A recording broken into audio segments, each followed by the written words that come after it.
La paz del Señor esté con todos ustedes, queridos hermanos y hermanas. En el Evangelio de hoy, Lucas 11, versículo 29 al 32, al inicio podemos leer que la multitud se apretujaba hacia Jesús para escuchar su palabra. Y Jesús le dijo a la multitud: esta es una generación malvada. Pide un signo y no le será dado otro signo que el de Jonás. Porque Jesús habló así. Tenemos que irnos a los versículos anteriores. Lucas 11, capítulo 11, versículo 14. Jesús ha expulsado un demonio de un hombre que era mudo. Y en Lucas 11, versículo 15, los fariseos, muchos de ellos, estaban diciendo que Jesús sanaba a ese hombre, expulsaba a los demonios por el poder de Belzebul. Una manera para manchar la fama de Jesús. Y en el versículo 16, otros fariseos le pedían un signo para que él demostraba que era hijo de Dios, mientras que Jesús hacía ya muchos milagros. En el versículo 16, los fariseos se pusieron a hincharle. En el versículo 15, decían que él expulsaba los demonios por el poder de Belzebul, y en el versículo 16 se burlaban de él diciéndole: danos otro signo para mostrar que eres hijo de Dios. Pero Jesús había realizado muchos milagros ya, pero nunca entonces los fariseos, la mayor parte de ellos, habían recibido a Jesús como el Hijo de Dios, como el Mesías. Y en Lucas capítulo 10, versículo 13, Jesús ha dicho: ay de ti, Corosaín, ay de ti, Betsaida. Y en el versículo 14 del capítulo 10, Jesús dijo: y tú, Cafarnaúm, serás arrojada al lugar de los muertos. Para entender el Evangelio de hoy, teníamos que irnos hasta el capítulo 10. Y lo que pasó en este Evangelio de hoy, Lucas capítulo 11, versículo 29 al 32, eso pasó en Cafarnaúm. Por eso Jesús dice en el Evangelio de hoy: esta generación es una generación malvada. Pide un signo y no le será dado otro signo que el de Jonás. Y Jesús dijo: porque la reina del sur, al escuchar hablar de la sabiduría de Salomón, ha venido desde los confines de la tierra para escucharle a Salomón, escuchar la sabiduría de Salomón, encontrarse con Salomón. Era una peregrinación de la reina del sur. Y la reina del sur, dice Cristo en el Evangelio, se levantará contra esta generación malvada y la condenará. Esta parte es una prueba que la reina del sur está donde está en el cielo. Se levantará para condenar a esta generación. Y la reina del sur es la reina de Seba y de Saba, que ha venido desde su país, Etiopía, ha venido desde Etiopía con muchos regalos para el rey Salomón. El rey Salomón, que no le había pedido a Yahvé Dios riquezas temporales, materiales, sin embargo una sabiduría para poder gobernar con rectitud y sabiduría a su pueblo.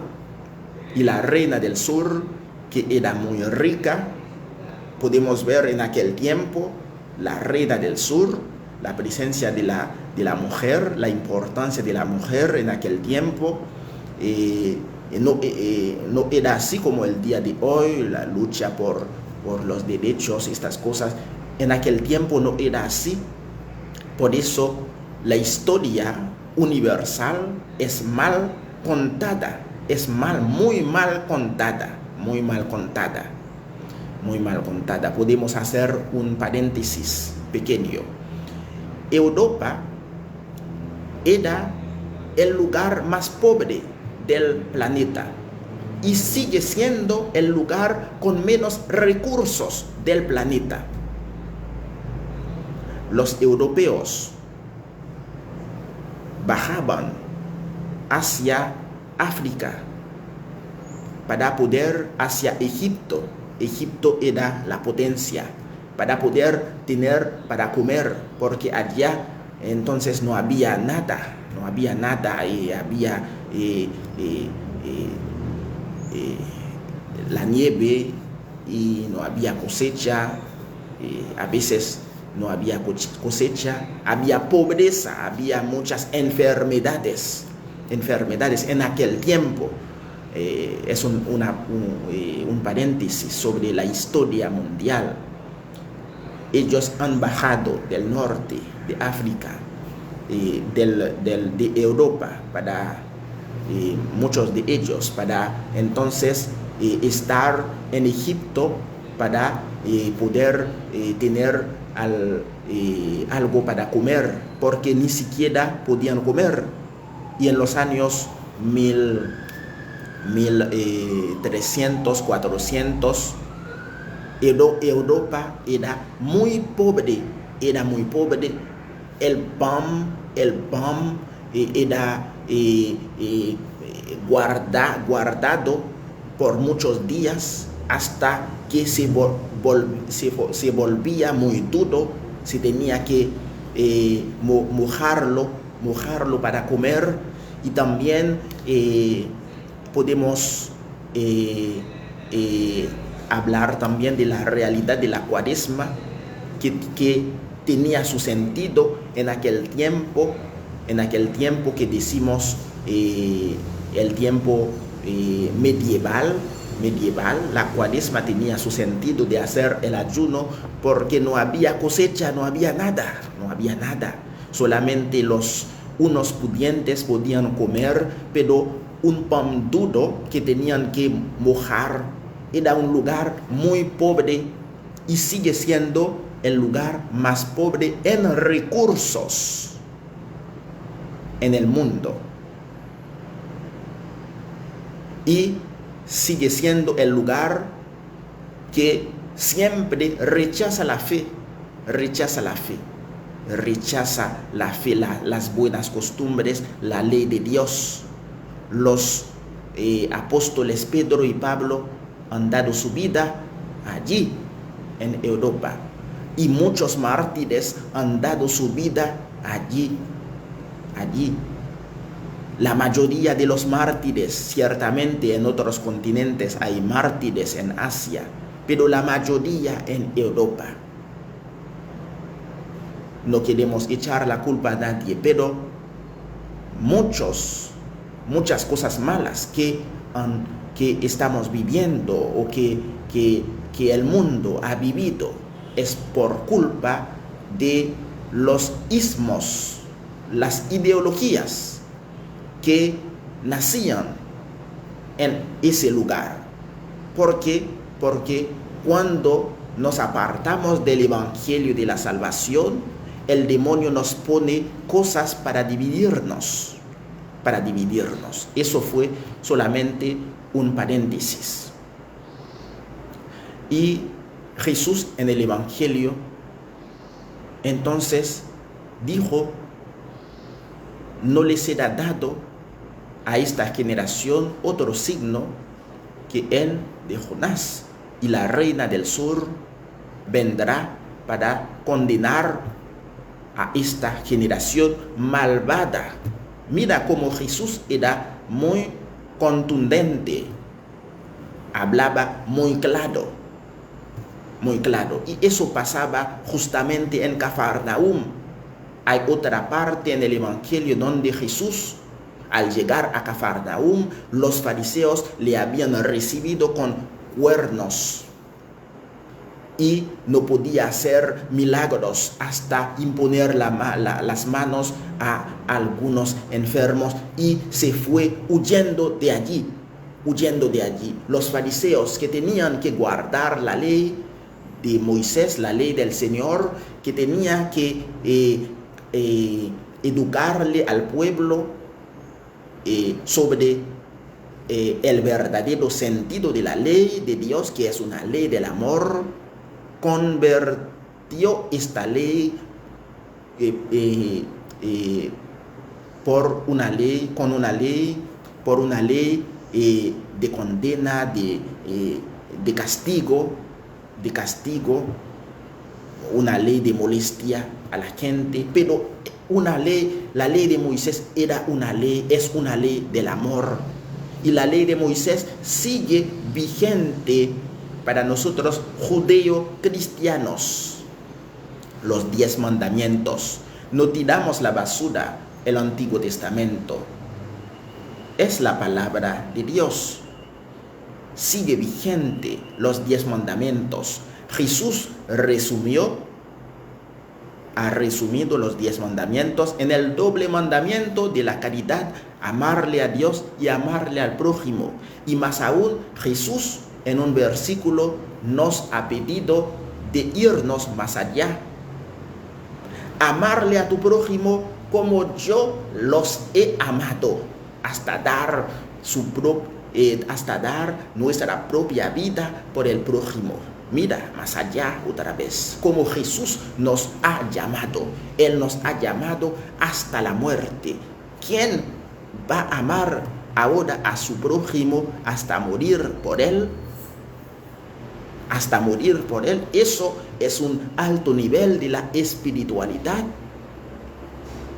Eso nos hace recordar de Maximilio Kolbe, este hombre que ha dado su vida por una familia en aquel tiempo, en la Segunda Guerra Mundial. Esta familia entonces se le iba a matar en el campo de concentración con gases. Entonces Maximilio Kolbe ha dado su vida, era un sacerdote, ha dado su vida por este padre de familia. Y también hay muchas personas, hay muchos santos que han dado su vida, también los héroes que han dado su vida por una causa buena en la historia de los países. Hay muchos buenos héroes que han querido el bien de verdad por su pueblo. Y Jesús le dijo también a la multitud: los hombres de Nínive se levantarán contra esta generación malvada y la condenarán. ¿Quiénes tienen poder de condenar? El juez y sus ángeles, y los santos van a estar en el juicio final. Es decir, que los hombres de Nínive, muchos de ellos que se habían arrepentido, han alcanzado el reino celestial, como en Enoc en el Antiguo Testamento ha subido al cielo con su cuerpo y con su alma. Elías ha subido al cielo con su cuerpo y con su alma. Y en el momento de la transfiguración, Moisés apareció y Elías apareció en presencia de Jesús y de los 3 apóstoles, Pedro, Santiago y Juan. Es decir, que Elías está en el cielo de verdad. Por eso, las Sagradas Escrituras, la Biblia, para poder descifrar, para poder entender los sentidos de los versículos, hay que tener un buen estudio de la Biblia. Cualquier persona no puede interpretar la Biblia. Por eso, interpretamos la Biblia en iglesia, bajo el amparo del Espíritu Santo.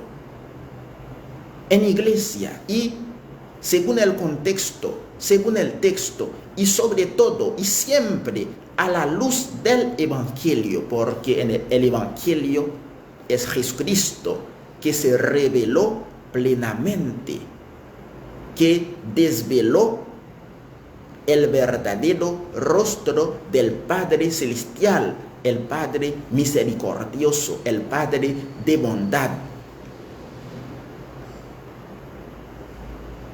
Por eso, queridos hermanos y hermanas, en este tiempo de la Cuaresma, sigamos con mucha fe, con nuestro ayuno, sin lastimar nuestros cuerpos. El ayuno puede ser una comida fuerte durante el día. Puede ser disminuir en la comida, pero nunca pasar al lado de los elementos nutritivos para nuestro cuerpo, para nuestro bienestar, para nuestra salud. Los monjes, haciendo su ayuno, comían una comida fuerte, una sopa, pero que tiene todos los elementos nutritivos, todas las vitaminas. Con una comida fuerte puedes vivir, ya que en el tiempo medieval la gente vivía con pan y con algunas hierbas amargas.